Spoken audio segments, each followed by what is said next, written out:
Y esta semilla va a ser regada, ¿cómo? ¿Con la palabra de Dios? ¿O va a ser regada constantemente con el afirmar ese pensamiento? Y eso consiste en la repetición de ese pensamiento o en la afirmación con otros pensamientos de ese primer pensamiento. Va a ser como una semilla. Esta va a ser regada, va a dar tallo, va a empezar a crecer y finalmente va a dar fruto. Y mientras ese crecimiento se va a sembrar en nuestra imaginación. Y la imaginación es algo maravilloso, pero también es algo peligroso. La gente normalmente no ha ejecutado, sino ha imaginado cómo va a resultar lo que va a hacer. Y eso sucede en la imaginación, que ocurrió primero por un pensamiento que dejamos entrar o que nosotros mismos sembramos. Eso es lo peligroso del pensamiento y de la imaginación. Una de las cosas que más énfasis hizo Jesús en su ministerio fue hablar sobre la mente. Y lo habló en un lenguaje de parábolas. Nos hablaba de la mente constantemente. Este se lo saben todos. Renovados en el espíritu de vuestra mente. Porque el cambio de una persona no viene directamente desde sus acciones. Tiene que pasar primero aquí adentro y luego va a dar fruto afuera, con las acciones, con la conducta. No es al revés. El que no nace del agua y del espíritu no tiene entrada en el reino de Dios.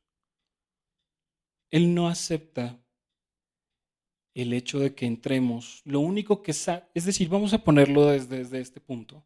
Nosotros no nos vamos a llevar este cuerpo a la presencia de Dios. Primero tiene que ser glorificado. El que muere, su cuerpo queda ahí. Y lo que va delante de Dios es su espíritu. ¿Pero qué es el espíritu? Tenemos evidencia del espíritu porque pensamos. Tenemos contacto con el mundo espiritual solamente por el hecho de que pensamos. Esa voz que escuchan en su cabeza, ese pensamiento que ustedes ponen, ese monólogo que tal vez desarrollan, es su espíritu hablando. Y ahí es donde Dios nos habla. Y no habla con el pastor solamente o con el profeta solamente. Dice que mis ovejas escuchan mi voz y me oyen. Lo reconocen. Para David era simple. Dice, mi corazón dijo de ti, buscad mi rostro, tu rostro buscaré. Salmo 27. Para él era una realidad que Dios conversaba con él en su espíritu. Así de simple. Y por eso Dios, a través de Pablo, nos dijo, guarden irreprensibles su cuerpo, su alma y su espíritu. Porque en el espíritu es donde sembramos esos pensamientos. Y Dios no se va a llevar algo que tiene manchas. Nosotros podemos pecar solamente con nuestros pensamientos. Mateo capítulo 5 en adelante nos habla sobre las diferentes cosas que dijo Jesús en el Sermón del Monte. Entre esas cosas que nos habla, dice, cualquiera que haya imaginado a una mujer para estar con ella, ya lo hizo. Lo hizo con su mente. Y para él, eso ya pasó. No necesitó ejecutarlo siquiera. Y dice el que ya la imaginó. Ese es el detalle. Por eso tenemos que tener tanto cuidado con lo que sembramos en nuestra mente. Si quieren más detalles y todo eso es deber de cada uno, estudiar la palabra y se los voy a poner fácil. Lean todo Proverbios y van a encontrar los detalles del cuidado de su mente. Y lo va a repetir un montón de veces. Y entonces hablamos cómo lo que sembramos en nuestra mente va a dar después en la imaginación y la imaginación va a dar en acciones o en palabras. Y las palabras pueden ir muy cargadas de poder o ir un poquito más bajitas de poder, pero nunca vacías. Nunca vacías. Porque daremos cuenta de toda palabra ociosa. Está escrito así, ¿verdad? Entonces, lo que quiero que tengamos presente es cómo nosotros podemos cargar nuestras palabras o nuestras acciones solamente por lo que habíamos sembrado previamente en nuestro pensamiento, que regamos, creció, lo imaginamos y luego lo dimos a luz. Ustedes quieren traer a luz algo que el Señor les dio, siémbrelo en su mente. Declare la palabra sobre él una y otra vez, hasta que su fe crezca lo suficiente para poder sostener eso y darlo a luz en esta realidad natural. Pero eso no solo pasa con lo que el Señor le entrega, porque el Señor pone sus pensamientos también. Pero hay otro que también siembra pensamientos ahí. Usted mismo y Satanás. Y todo lo que ponga en su mente y lo riegue lo suficiente, lo va a dar a luz. Ojo con eso. Pensando en todo esto, quiero entonces hoy traer una cosa para ampliarlo y sobre todo para poder llevarlo a la práctica. Porque nada de lo que estamos escuchando en una iglesia sentados diariamente o en la prédica de YouTube o en las demás cosas no va a tener ningún fruto si eso no se pone en práctica. Nunca va a dar fruto si usted no permite que entre, sea sembrado y eso dé en acciones y en palabras. Nunca. Sí, está escrito que la fe viene por el oír y el oír la palabra de Dios. Sí, pero también dice que el sembrador salió a sembrar y que lanzó semillas y unas cayeron en pedregales, otras fuera de la tierra, otras escucharon la palabra, pero las angustias hicieron que no la pudieran retener y ya. Solo los que la retuvieron, escucharon, retuvieron y edificaron sobre eso, dieron fruto. No crea que solamente por venir y escuchar está haciendo algo. Entonces, vamos a orar primero. Señor, yo presento a estas personas porque así como lo hiciste conmigo, así como abriste mi corazón, mis pensamientos, y esto fue sembrado, y pude encontrar la verdad, pude abrir mi mente a la verdad, pude entender las palabras que tú hablabas a tus discípulos. Quiero que estas personas también sean receptoras del bien que hay en tu mano, de la misericordia, de la bondad, de todos esos grandes tesoros que solo son espirituales, Padre Celestial, porque nada recogemos en este mundo, Señor. Todo esto se queda donde la polilla y el orín corrompen, Señor, pero, si hacemos tesoros en el cielo, si hacemos tesoros en lo espiritual, que primeramente va a suceder en nuestra mente, entonces vamos a poder recoger, vamos a poder estar delante de tu presencia y decir, esto fue lo que hice. Gracias te doy, Señor, por esto y pido que tú seas el filtro de esta palabra, que todo lo que sea verdad y sea verdadero, correcto, justo, recto, sea sembrado en estas personas. De lo contrario, tú seas un filtro y no permitas que nada de esto sea sembrado en su corazón. Amén. Vamos entonces, esto es sobre esa mentalidad, sobre esa imaginación y sobre la materialidad. Es decir, cómo es que traigo yo algo que el Señor me ha dado y lo traigo. Entonces nos preguntamos cómo hay cosas que el Señor nos ha dicho que no han sucedido. Hay unas que tenemos que ganar el ejercicio. Eso, Hebreos 5:14 dice que para los que están ejercitados en los sentidos.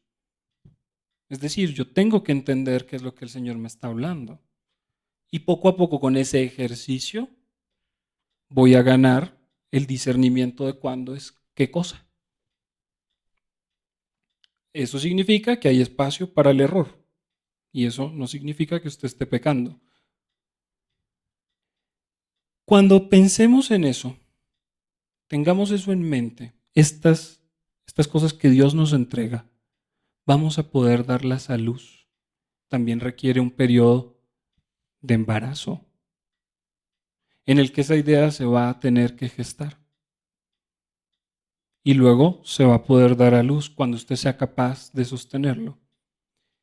Y aquí empieza lo serio. Y aquí es donde quiero que presten mucha atención. Ninguno tendrá nada que no haya tenido ya. Ninguno tendrá nada que no haya tenido ya. Porque primero tiene que existir la fe, la creencia de que lo tengo. y después se materializa. Cualquier persona que no es capaz en su mente, no hay esa fortaleza en su espíritu para sostener eso, lo perderá inmediatamente. Por eso hay gente que está pidiendo dinero para prosperar y está pidiendo una empresa para extenderse y por alguna razón eso llega a sus manos y la pierden. Y pelean con la situación y se ponen a estudiar administración y se ponen a hacer una cosa y la otra y siguen fracasando.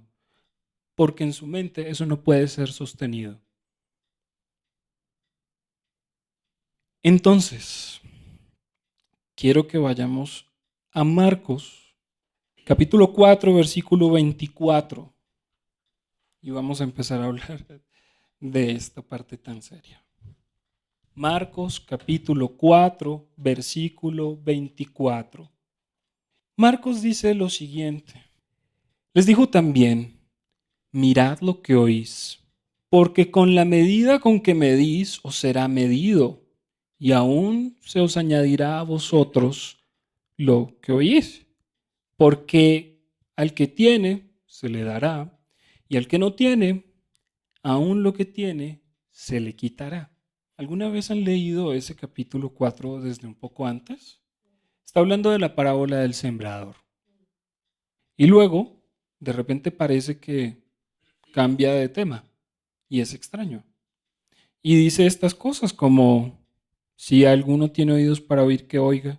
Y luego les dice, cuidado con lo que escuchan, porque con la medida que ustedes miden, pues se les va a dar. Y después sigue uno hasta el 26 y de repente habla de la parábola del crecimiento de las semillas, según el título que está aquí. ¿No se han preguntado por qué a veces hay esas secciones como tan, pero ¿y esto qué tiene que ver con esto o aquello? Y resulta que él está diciendo ahí que cuiden lo que oigan. Con la medida que ustedes midan, se les medirá y aún más se les dará. Porque el que tiene, se le dará más, pero el que no tiene, aún lo que tiene, se le quitará. Esa última frase está en otro lado, esa última frase está en Mateo 25:14, cuando está hablando de la parábola de los talentos. ¿Se acuerdan de la parábola de los talentos? Les entrega una cosa a administrar. Cuando él vuelve a preguntar por lo que les entregó a sus mayordomos, cada uno le da un rédito, le da un beneficio de eso que se le entregó, pero hay uno que no. Hay uno que dice, yo tuve miedo, porque tú eres alguien que recoge donde no sembró y tuve miedo, entonces lo escondí. Tuve miedo y entonces lo escondí. Y después él explica y une esta frase ahí, porque el que tiene vuelve a decir lo mismo. Esa parábola y esta parábola están emparentadas. Está explicándonos con estas mismas parábolas algo muy serio. Cuídense de lo que oigan. Alguien puede hablar a usted y sembrar una semilla en su mente. Usted apropiarse de esa semilla y permitir que crezca. Y cuando eso crece, para en su imaginación y después es dado a luz. Pero significa que alguien puede venir y sembrar cizaña, o alguien puede venir y sembrar trigo. Alguien puede venir y sembrar cualquier cosa. Y si usted no mira lo que está sembrando, eso es lo que puede estar dando a luz. Esas dos parábolas son muy serias porque están hablando justo con la frase con la que empecé el tema. Nadie tendrá nada que no haya tenido ya. Significa que en su mente, si eso no puede ser retenido, si eso no puede ser sostenido, no hay esperanza de que eso permanezca, si es que alguna vez lo tiene. Porque él dice, con la medida que ustedes midan, se les medirá. Si yo me creo incapaz de sostener la administración de una empresa y tengo miedo, como aquel mayordomo que no pudo multiplicar lo que le fue dado, así la tenga en mis manos, la voy a perder, porque en mi mente no existe tal capacidad. Él está diciendo, con la medida que ustedes midan, si ustedes me traen un vasito para que se los llene de arroz, les lleno el vasito de arroz y de pronto les doy 2, porque dice que y aún más se le dará. Pero si yo solamente tengo mi mente para un vasito, solamente un vasito voy a recibir. Si yo solamente tengo en mi mente la capacidad para sostener este límite, ese límite voy a recibir, no más. Tal vez se le añada un poquitico. Y eso es para ambos lados. Si yo pienso para bien, siembro para bien y digo, este poquitico es lo que voy a recibir, eso recibe. Y se le da un poquito más tal vez de ese bien que usted cree. Pero si usted está sembrando para mal, cree para mal, y su mal es grande en su cabeza, aún se le va a añadir más del mal que hay en su cabeza. Esto es muy serio. Claro que sí, eso es la fe. La fe es la certeza de lo que se espera, la convicción de lo que no se ve. Es exactamente eso.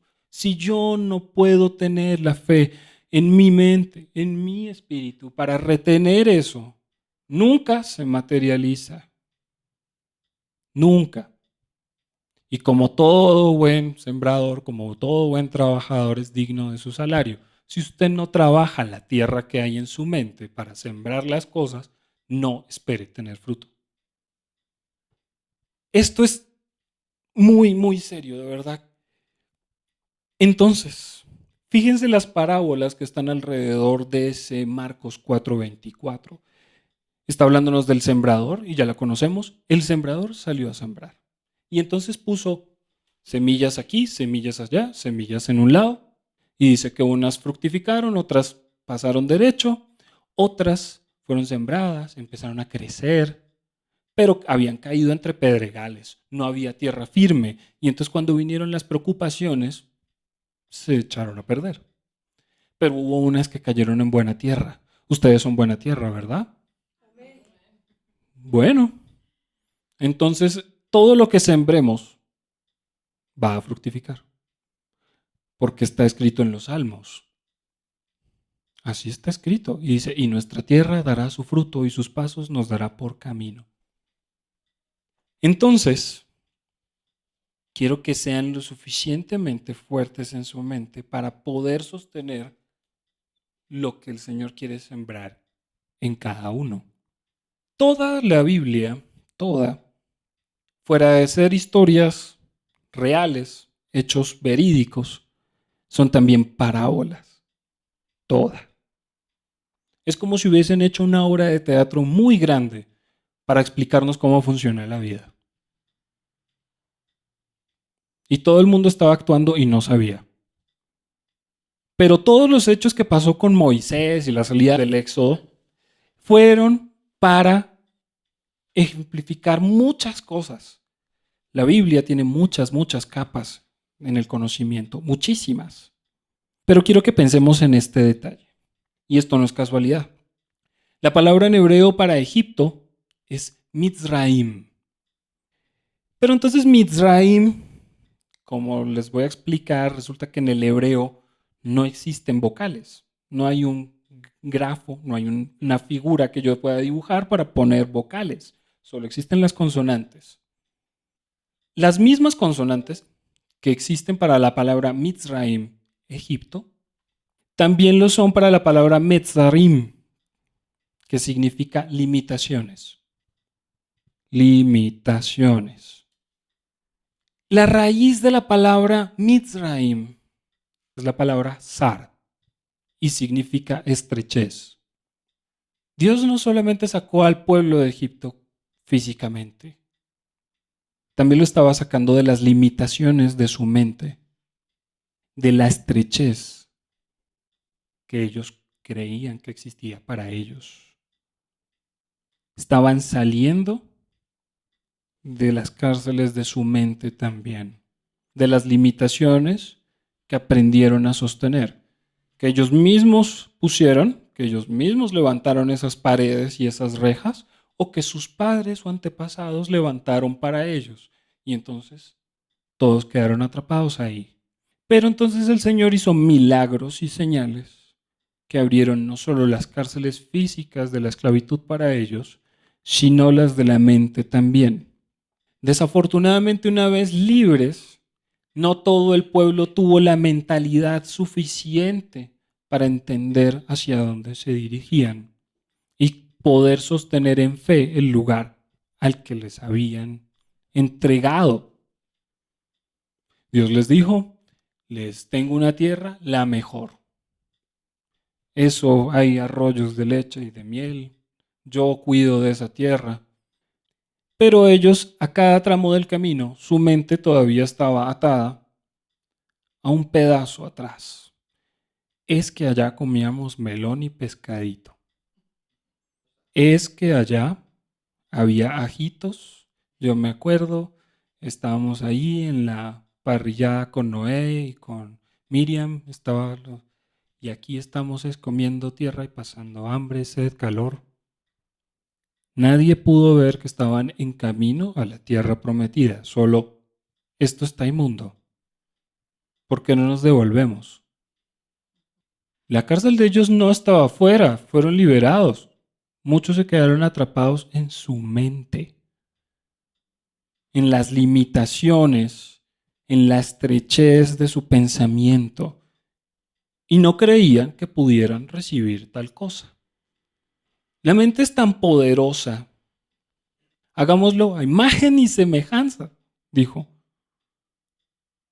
El Salmo 82 dice, dioses sois, porque ustedes, todos nosotros, todos los aquí conectados, todos los aquí presentes, estamos hechos a la forma, a la semejanza, con el potencial de las cualidades de Dios, la bondad, la misericordia, la humildad. Y si estando en esa condición, nuestra mente sigue encarcelada, todo el potencial de eso de imagen y semejanza de Dios deja de tener algún efecto.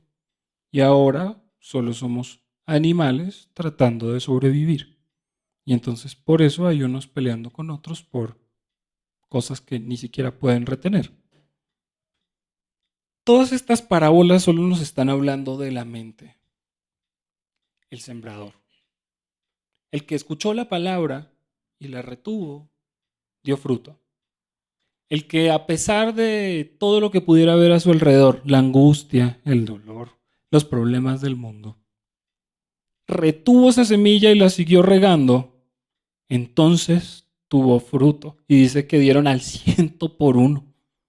Pero hay otras cosas más. Luego, más adelante vamos a tener esa parábola que dice del crecimiento de la semilla. Me parece una cosa maravillosa porque así es como funciona. Y por eso es que él dice cuidado con lo que escuchan. Vamos a leerla. Eso está en Marcos 4, versículo 26. Decía además, así es el reino de Dios. Cuando un hombre echa semilla en la tierra y duerme y se levanta de noche y de día y la semilla brota y crece sin que él sepa cómo. Porque de suyo lleva fruto la tierra, primero hierba, luego espiga, después grano, lleno en la espiga, y cuando el fruto está maduro, enseguida se mete la hoz porque la siega ha llegado. Y hace un momento estaba hablando de que el que tiene mucho se le da más y el que no. Entonces uno dice, pero ¿eso cómo está conectado? Está conectado porque está hablando de la mente. Les está diciendo, ustedes no saben cómo pasa eso. Pero esa cosa que escucharon se siembra en su mente y usted duerme y usted está en el día haciendo todo, pero eso sigue siendo regado y usted no sabe cómo crece eso, pero crece y da tallo, después esto, después aquello y después usted mete la hoz y recoge. Pero atrás nos estaba diciendo, unas semillas cayeron en tal lado, otras semillas en otro. Si usted no es capaz de sostener esa semilla que Dios sembró en usted, pues se pierde. Nunca va a tener un fruto de eso que recibió. Y luego nos habla de otra cosa. Luego más adelante está la parábola que él nos habla sobre el grano de mostaza. ¿Se acuerdan? El grano de mostaza es la más pequeña de las semillas, pero cuando es plantada es el más grande de los árboles. Así es el pensamiento. Puede ser una cosa pequeña al principio, pero si usted lo riega lo suficiente, ese pensamiento puede terminar en grandeza. Pero solo si lo puede retener, solo si lo puede regar, solo si lo puede sostener. Porque después usted va a ser probado. Tan pronto usted ponga la semilla y empiece a regar eso, van a venir a probarlo, a ver si usted lo sostiene o a ver si dice, esto no va a funcionar. Esto no va a funcionar, esto es imposible. Y entonces usted acaba de patear la semilla que acaba de sembrar. Usted estaba gestando un bebé y cuando dice esto es imposible, lo abortó. No le veo salida, esto está imposible, esto es muy difícil, esto seguramente es para otro, este llamado no es para mí, hay personas más calificadas. Y usted está abortando lo que el Señor había puesto en usted. Luego, después de que vemos que todas estas parábolas nos hablan del pensamiento y nos explican cómo funciona, quiero llevarlos a ese principio. Eso es Mateo 6, por favor. Mateo 6, capítulo 6, versículo 22. Necesito que el tiempo pase más lento. Capítulo 6, versículo 22, dice esto. La lámpara del cuerpo es el ojo. Así que si tu ojo es bueno, todo tu cuerpo estará lleno de luz. Pero si tu ojo es maligno, ¿verdad? Ojo con eso, si tu ojo es maligno, ¿sí? Así que todo tu cuerpo estará en tinieblas. Así que si la luz que en ti hay es tinieblas, ¿cuántas no serán las mismas tinieblas? El oír y el ver son dos puertas a nuestro espíritu, lo que vea y lo que escuche. Él dice, si yo lo que veo es bueno, y eso no solo involucra que yo solo vea cosas buenas, porque hay cosas que inevitablemente tenemos que ver que son malas, pero si yo puedo ver las cosas con otra mirada y ver la bondad de Dios en cualquier situación, entonces yo estaré lleno de luz. Pero si yo soy capaz de volver negativa cualquier situación, hasta las más positivas, entonces estaré lleno de tinieblas, como dice ahí. Todo ese negativismo solo está levantando paredes alrededor de mi mente que no me dejan producir. Procuren dar fruto. Procuremos que todas las cosas que el Señor está sembrando en nosotros puedan ser multiplicadas al 100 por 1. No permitamos que, como ese mayordomo que dijo, tuve miedo, y eso le impidiera dar fruto. Eso le impidiera multiplicar lo que le fue entregado. Porque solo el miedo, la vergüenza, el complejo por lo que sea, la falta de perdón, el mismo pecado, todas esas cosas son las que evitan que nosotros demos fruto. Y son las serpientes que hay en un jardín. Ahora, si estamos prestando atención, necesito aquí concentrados. ¿Dónde está el jardín del Edén? Y entonces imaginamos al Edén en el cielo o imaginamos al Edén por allá perdido detrás de una piedra, quién sabe en dónde. Y Jesús venía y hablaba con todos estos fariseos y solamente les decía, el reino de Dios se ha acercado. El reino de Dios está aquí en la tierra, aquí, aquí. Lo que yo les hablo son palabras de vida. Esta es la vida eterna, el conocerme. Uy, eso está muy serio, porque entonces uno ya no apunta tanto a dónde queda el Edén. Pero hay algo mucho más serio, y es que dejamos crecer el pensamiento que el Edén es un lugar espiritual y todo esto. Y sí, sí lo es, claro que sí. Pero hay un Edén que ya está aquí entre nosotros. Y no uno, como personas hay en la tierra. Cada persona tiene un Edén en su cabeza. En su mente hay un jardín del Edén. Hubo tres, de hecho cuatro etapas en las que Dios se revelaba y estaba en comunión con la gente. Y lo hizo en varias etapas. La primera fue que dijo, aquí está la tierra, muy bonita y todo, voy a hacer a Edén.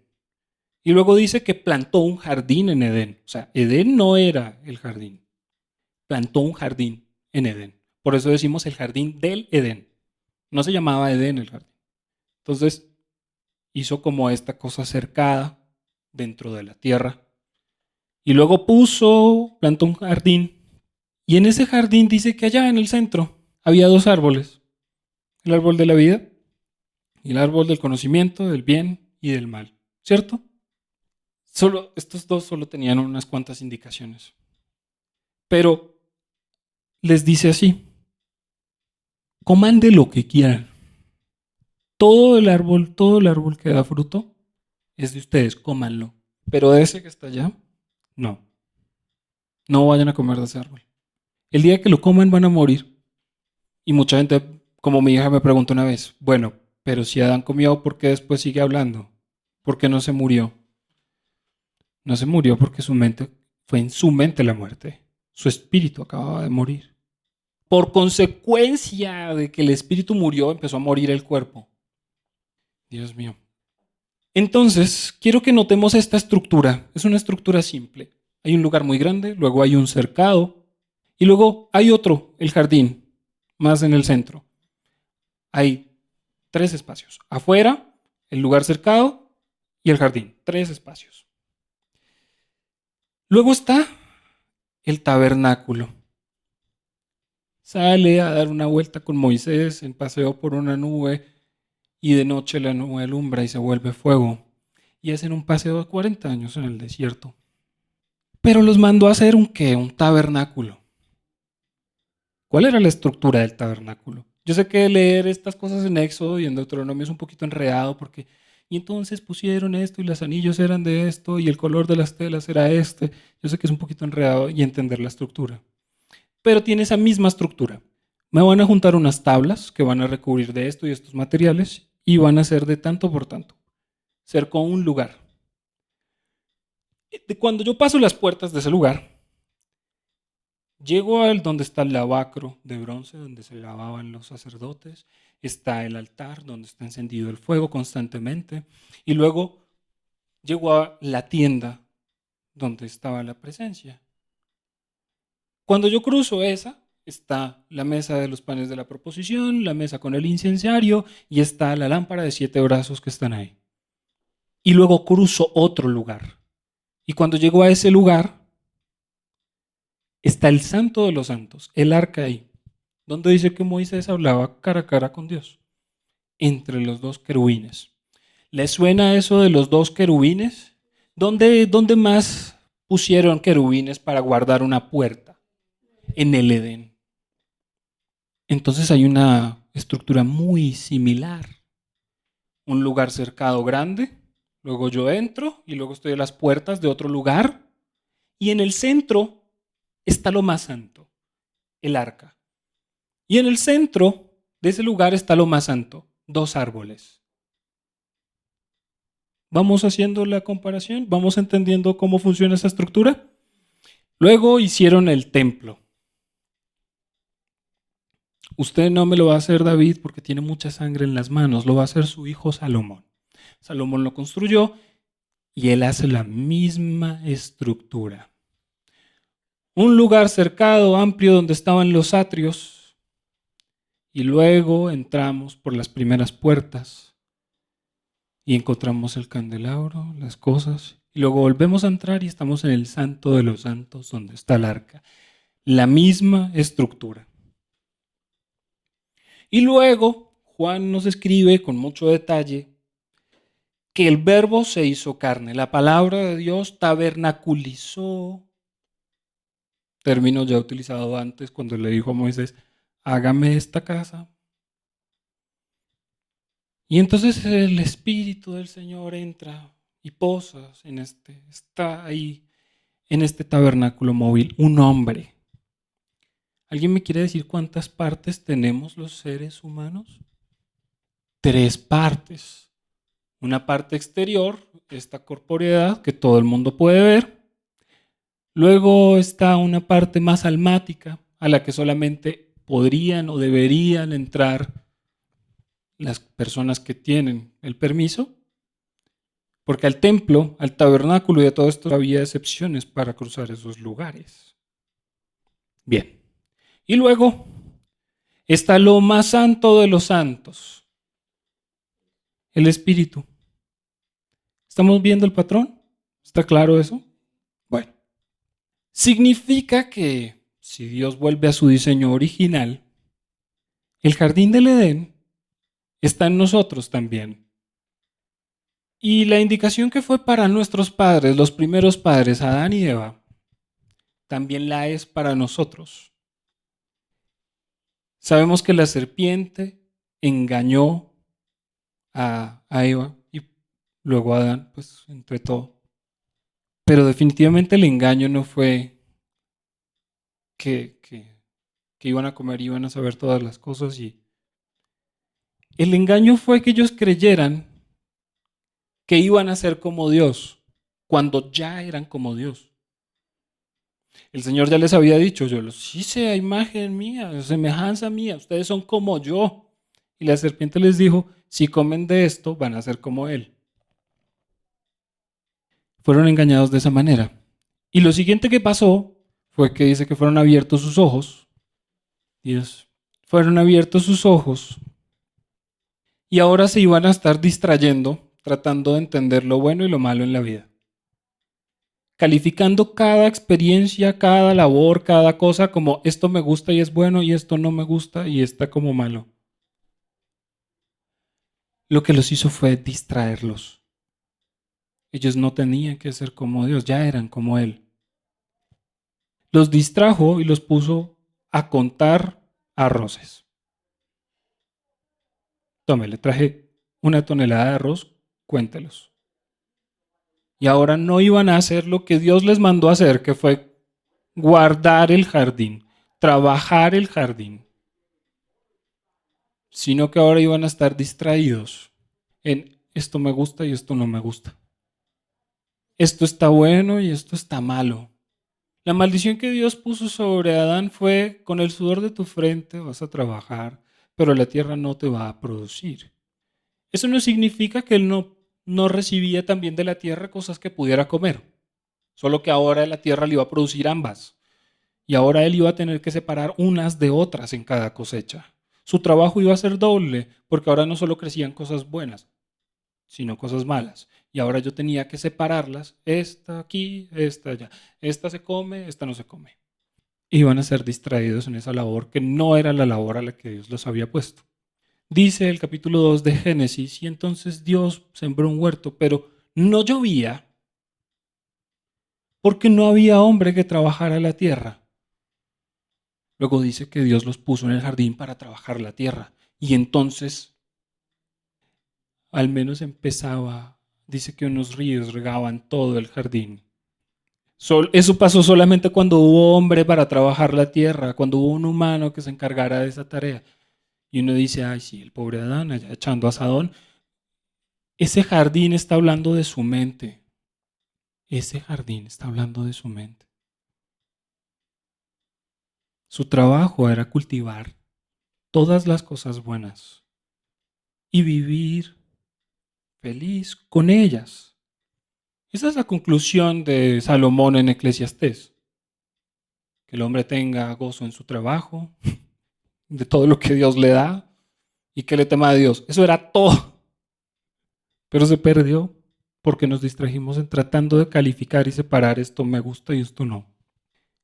Por eso los apóstoles hablan constantemente de en tribulación o angustia nos gozamos porque esto es.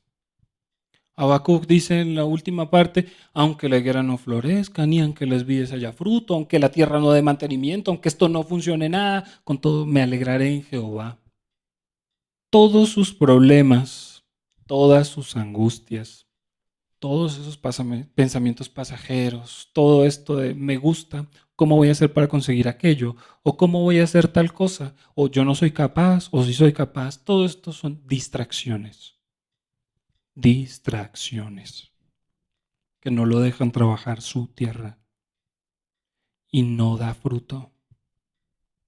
Por eso, el que no trabaja, pues no recoge. Esa es una ley que hemos hablado acá en varias reuniones.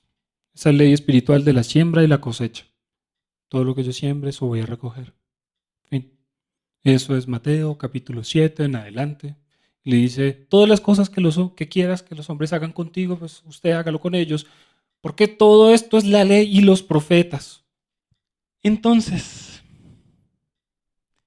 todo esto que sembremos va a dar forma a las personas que somos al presente y por consecuente va a afectar el futuro. Todo lo que sembremos en nuestra cabeza, si lo sostenemos el suficiente tiempo y lo regamos y lo afirmamos, se va a materializar y vamos a comer de eso. Hay un sujeto muy famoso que estaba hablando con otro sujeto muy famoso sobre en qué grado, en qué puesto de la lista Forbes de los deportistas más ricos estaba él. Estaba hablando el puesto número 35, diciéndole al puesto número 1 en qué puesto estaba él y preguntándole cuánto le costó el avión que tiene. Y entonces, casi a manera de broma, le dice, el otro año yo estaré en tu lugar y ya tendré mi avión. La otra persona dijo, bueno, y se rió un poco. El siguiente año efectivamente estaba en el primer lugar, tenía su avión. Eso no es mucho que nos importe, lo que nos importa es estas palabras que él dijo. Cuando le preguntaron cómo pasó todo eso, él dijo, si tienes la fortaleza para ponerlo en tu mente, para verlo en tu mente, y tienes el coraje para decirlo, va a pasar. Eso fue lo que dijo. A veces hay gente en el mundo más sabia que los cristianos y más aplicada. Señor, pero ¿por qué los malos triunfan? Porque hay leyes, leyes espirituales. Y no están hablando de yo solamente le doy si él se porta bien. Porque si fuera así, nuestro libre albedrío sería nulo. Si tenemos una consecuencia directa e instantáneamente de todo lo que hacemos, pues no hay libre albedrío. Porque cada vez que alguien mienta y de repente cae muerto, pues se acaban las mentiras. No pasa inmediatamente para que la gente pueda decidir. Quiero que tengamos eso muy presente. Y entonces quiero que analicen entonces dónde queda el personaje de la serpiente. Porque a veces estamos reprendiendo a Satanás y él frecuentemente está hablándonos para desviar esas cosas. Claro que sí. Pero a veces nosotros somos nuestro propio enemigo, nuestro propio acusador. No le damos tiempo a hablar a Satanás. Ya hay alguien que tiene el papel en todo este mundo espiritual de acusar a los hermanos y nosotros le ayudamos con todo gusto. Él sabe que, y usted ya tiene toda una historia montada. No le deja abrir la boca y usted ya la tiene toda completa, descifrada. ¿Por qué voy a fracasar? Por esto. Y él dice, bueno, usted lo dijo. Y eso aplica tanto para nosotros mismos como para otra gente. Zacarías, en el capítulo 3, nos habla de cómo él se presenta con el sumo sacerdote Josué y dice para acusarlo. Y uno aquí haciendo el papel de Satanás. Y entonces no solamente me acuso a mí mismo y digo por qué voy a fracasar, o por qué no voy a tener, porque esto va a ser así o así. Y además también le digo a la gente por qué va a fracasar. Y además también cuando oro por la gente, le digo, Señor, repréndelo. Señor, tal cosa, Señor, tal otra. ¿Por qué no le arreglas los pasos? Este hombre necesita es juguete. ¿Qué son esas oraciones? Bienaventurado el que haga misericordia, porque misericordia va a alcanzar. ¿Eso no dice Mateo 5? Entonces, con esa certeza, quiero que oremos. Con esa certeza de que hoy vamos a sembrar en nuestra mente esas cosas por las que estamos orando y constantemente vamos a seguir regando en oración y constantemente vamos a seguir poniendo esto delante de Dios y constantemente esto va a crecer en nuestra mente y va a ser afirmado para que nuestra fe lo materialice, entonces vamos a ver los milagros y prontamente nos veremos para que cuenten los testimonios de las cosas que hoy oraron y sembraron.